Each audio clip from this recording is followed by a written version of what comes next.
Kampung kelas 6A mata kuliah Micro Teaching, Dirja Ika Maga menampilkan video keterampilan memimpin diskusi kelompok kecil pada pembelajaran. Selamat menyaksikan.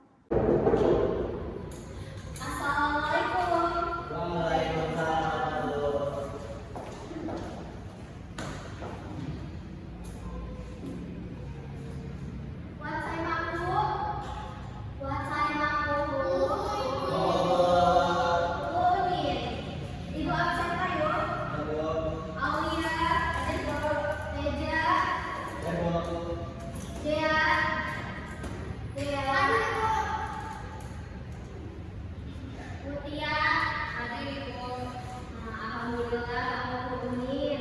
Ketua kelas ini siapa?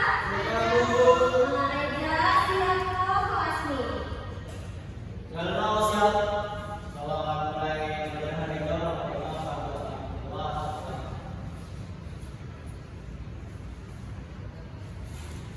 doa selesai. Salam jemaah dulu. Assalamualaikum warahmatullahi wabarakatuh. Waalaikumsalam warahmatullahi wabarakatuh. Nah, sekampung kelas ini Ibu mulai. Coba lihat sekeliling nih, wah sampah banget. Paham bahwa kebersihan sebagian ada iman.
Bila bahasa hukum, enggak namun tidak jauh enok itu bu.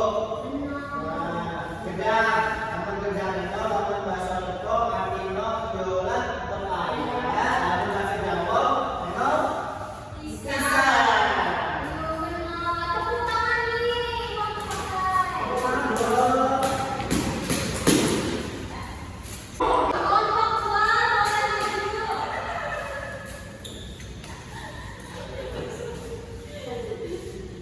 Terus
Dua selesai. Yuk salam dengan buku. Assalamualaikum warahmatullahi wabarakatuh. Waalaikumsalam warahmatullahi wabarakatuh. Jangan lupa dipelajari lagi loh Jumat ini lagi. Masih Bu. Assalamualaikum warahmatullahi wabarakatuh. Tabikun. Perkenalkan nama Ika Muti Anissa dengan NPM 231304629. Dijadikan sebagai observasi lisan dengan keterampilan memimpin diskusi kelompok kecil dalam pembelajaran. Dengan calon guru Ardila dengan NPM 231306025 pada tanggal observasi 7 Mei 2026 pada waktu 14.30 waktu Indonesia Barat dengan topik pembelajaran homonim dalam bahasa Lampung pada kelas 11 semester ganjil. Berdasarkan hasil pengamatan terhadap keterampilan memimpin diskusi kelompok kecil yang dilakukan oleh saudari Poppy Ardila pada materi homonim dalam budaya Lampung, dapat disimpulkan bahwa kemampuan memandu diskusi kelompok kecil sudah berjalan dengan baik dan terstruktur. Dalam aspek membuka diskusi, guru mampu menyampaikan tujuan diskusi dengan jelas sebelum kegiatan dimulai. Materi diawali dengan penjelasan dengan homonim, contoh dalam homonim, dan juga makna kata dari homonim tersebut. Pada aspek memfasilitasi jalannya diskusi, guru aktif berkeliling ke setiap kelompok untuk memantau proses diskusi tanpa mendominasi. Ketika ada kelompok yang mengalami kebuntuan dalam menganalisis kata homonim di dalam bahasa Lampung, contoh kata betong, kenyang, dan perut, hal lain juga membantu siswa memahami makna lewat konteks di dalam budaya Lampung. Juga, dialek tidaklah sama baik dialek A ataupun dialek O. Pendekatan ini mendorong siswa berpikir kritis secara mandiri tanpa bergantung pada guru. Dalam hal mengelola dinamika kelompok, guru menunjukkan kepekaan yang baik terhadap kondisi tiap kelompok. Siswa yang cenderung pasif didorong untuk ikut berkontribusi dengan cara yang tidak menekan. Sementara siswa yang terlalu dominan diarahkan agar memberi ruang kepada anggota lain. Hal ini menciptakan distribusi partisipasi yang lebih merata, terutama dalam kegiatan mencari homonim yang berbeda dari contoh dalam tabel yang sudah disajikan. Pada aspek penggunaan pernyataan, guru menggunakan variasi jenis pertanyaan, mulai dari contoh kata homonim yang sering siswa dengar dalam kehidupan sehari-hari yang digunakan menjadi kalimat dalam bahasa Lampung. Pertanyaan-pertanyaan tersebut efektif memperdalam analisis siswa dan mendorong diskusi yang lebih substantif. Dalam aspek menutup diskusi, guru memimpin sesi berbagi hasil diskusi antar kelompok dengan teratur. Setiap kelompok diberi kesempatan mempresentasikan hasil membuat dua kata homonim dalam bahasa Lampung. Kemudian guru memberikan klarifikasi dan penguatan mengapa penting memahami kata homonim dalam bahasa Lampung kepada siswa. Guru juga mengaitkan hasil diskusi dengan tujuan pembelajaran yang telah disampaikan di awal sehingga sesi penutup terasa utuh dan bermakna. Secara keseluruhan, keterampilan memimpin diskusi kelompok kecil yang ditunjukkan oleh saudari Poppy Ardila sudah sangat baik. Guru berhasil menciptakan diskusi yang kondusif, partisipatif, dan terarah sehingga siswa mampu membangun pemahaman mendalam terhadap homonim melalui proses kolaborasi yang efektif. Saya Muti Anissa sebagai observator lisan mengundurkan diri. Wassalamualaikum warahmatullahi wabarakatuh.